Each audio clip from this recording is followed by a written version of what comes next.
guys, can't you see the paradox? Even in the so-called worst season Real Madrid have had in recent years, they're still in contention for every trophy in 2024 to 25. Second in La Liga, 3 points behind Barcelona, and still an El Clasico on the horizon, very close to the final of the Copa del Rey after winning the first leg semi against Real Sociedad, and in the quarter-finals of the Champions League. But that's not all. Even if they could achieve their first ever treble this season, they'll be even stronger in the summer as everyone prepares for a huge transfer market. So let's talk about it and analyse how each of these names would help Real Madrid. However, let's start with the most important position for any football club, the manager. That role is currently occupied by Carlo Ancelotti, and it's fair to say that the Italian legend has had an up and down season in charge of Madrid. After all the hype surrounding Kylian Mbappe last season, Los Blancos started the season slowly, played badly in a number of crucial games. Barcelona, Atletico Bilbao and Atletico Madrid in La Liga, as well as Milan, Lille and Liverpool in the Champions League, all managed to take points for Real Madrid, making Ancelotti's situation very delicate. There were many fans begging Florentino Perez to sack Ancelotti. As you can see, there's literally dozens, if not hundreds of tweets with fans fuming about the slow and sluggish style of play that Ancelotti has implemented this season, relying mainly on his star players. And what's more, is that there are actually whole pages of angry Real Madrid fans named Ancelotti out who want to see the Italian leaving the Bernabéu. So what's our verdict on this hot topic? Well, realistically, there are two possibilities for Ancelotti between now and the end of the season. One, Real Madrid go on to win everything, or at least something, either La Liga or the Champions League, and Ancelotti continues his reign in Madrid. Second, Real Madrid are knocked out of the Champions League, knocked out of the Copa del Rey, humiliated again by Barcelona in the El Clasico, and lose the La Liga title.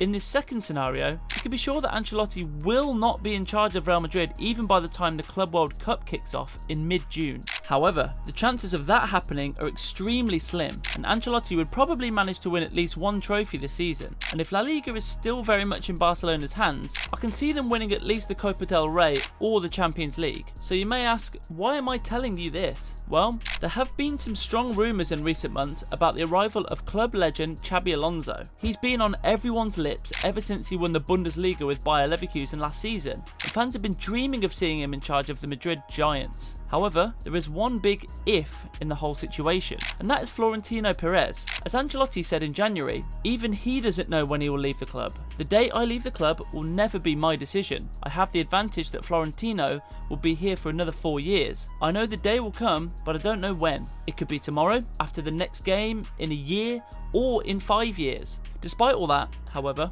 many pundits and specialists who know Real Madrid well enough this season and who analyse their decline in overall play say that it is very, very possible that Xabi Alonso will arrive in the summer. And one of them is a man whose voice you all know very well, Derek Ray, the main commentator on EA Sports FIFA, now EAFC, Football Simulator.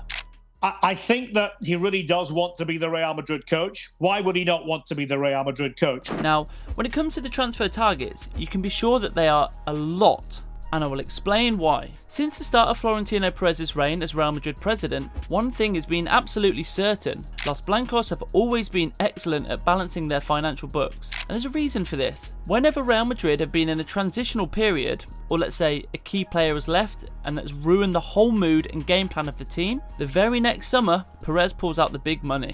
And there you have two simple examples. Example number one, in the summer of 2009, after a disastrous season in which Madrid went trophyless, Perez came home and took matters into his own hands. He spent a staggering €258 million on 8 different players, 230 million of which went to the likes of Cristiano Ronaldo, Kaká, Benzema and Xabi Alonso, all of whom would go on to contribute to the team's success in the years to come. But that's not all. Example number 2 was even more memorable. Just hours after the 2018 Champions League final, the media broke the news that Cristiano Ronaldo was seriously considering leaving Real Madrid for Juventus. Along with him, Zinedine Zidane, the man who brought 3 successive Champions Leagues to the Bernabéu, also left the club. These 2 departures seriously damaged Madrid's reputation and firepower, and the results have been disastrous. Finishing 3rd in La Liga, 19 points behind champions Barcelona, plus an early exit from the Champions League and Copa del Rey, this was the maximum Real Madrid were capable of during the 2018-19 season. But then, in the summer of 2019, Perez pulled out the cash again,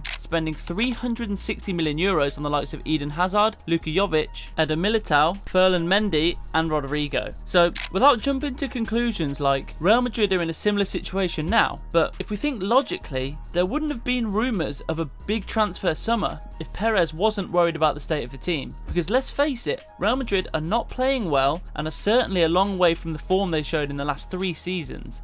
So let's start with the obvious. Trent Alexander-Arnold. The Englishman's arrival is more or less signed, sealed and delivered, as he's expected to join the club immediately after the end of the Premier League season so that he can play for Madrid in the Club World Cup. When it comes to his integration into the team, you can be sure that he'll be seen as a transfer for the future rather than the present. That doesn't mean he won't play an important role in the team, but he'll have about the same chance as Dani Carvajal, who is returning from an ACL injury. As for his qualities, we're all well aware of them. Known for his exceptional range and crossing ability, Trent would be the ideal man to provide the crosses for Vinicius, Mbappe and Jude Bellingham from the right half space of the pitch as the inverted fullback. Yes, in the last 2 seasons under Jurgen Klopp, as well as this season under Arne Slot, he is being used more as an inside fullback rather than a wide defender. So my view here is that whenever Ancelotti needs a more solid wide fullback who can track back and do defensive work, he'll opt for Dani Carvajal. However, when Madrid need all their attacking options on the pitch, Trent would surely be the man to start.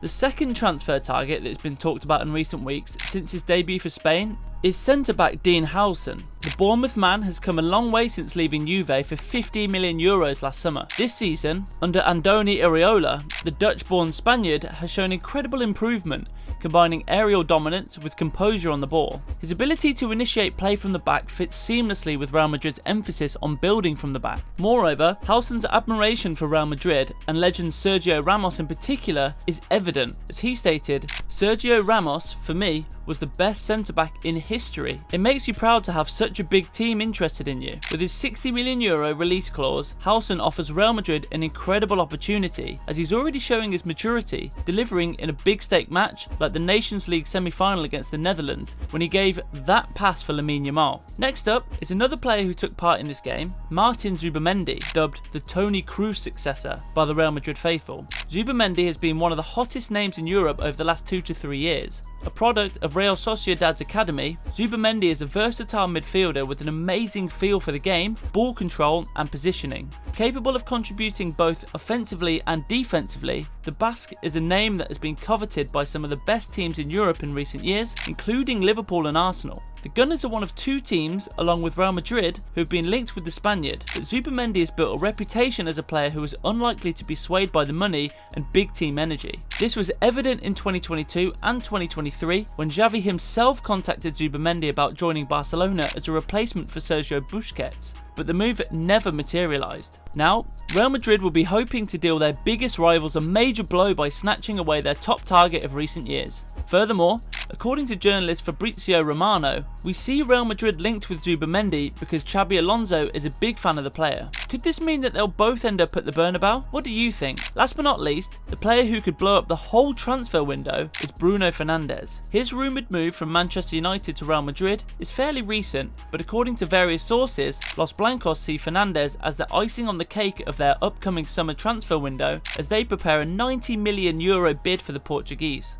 Okay, now then, let's be honest. Firstly, we'll have to wait and see if the rumours die down or intensify in the coming weeks to find out if such a transfer is likely. On the other hand, Florentino Perez has made a name for himself over the years as a negotiator who doesn't like to spend large sums of money on players who are close to 30, and Fernandes will be 31 when he starts playing for Real Madrid. As for integrating into the team, that's a whole nother story. Fernandes is known for his vision, creativity and ability to score goals from midfield. However, Real Madrid's current squad includes players with overlapping skills such as Bellingham, Arda Güler, Brahim Diaz and of course the evergreen Luka Modric, who turns 40 this year and is expected to stay at the Bernabéu for at least another year until the 2026 World Cup. So, at the end of this video, I've got 2 questions for you. Firstly, do you think Bruno Fernandes has a place in this team, given all the similar players mentioned, or would you rather sell some of those to make room for the Portuguese? And secondly, if all these 4 blockbuster transfers do happen, which of them will have the biggest impact on Real Madrid next season? Let us know your thoughts down below in the comments. Also, don't forget to like and subscribe, or if you want to learn more about why Barcelona's defence is key for their success, just click on the video you see on your screen right now, and I'll catch you in the next one.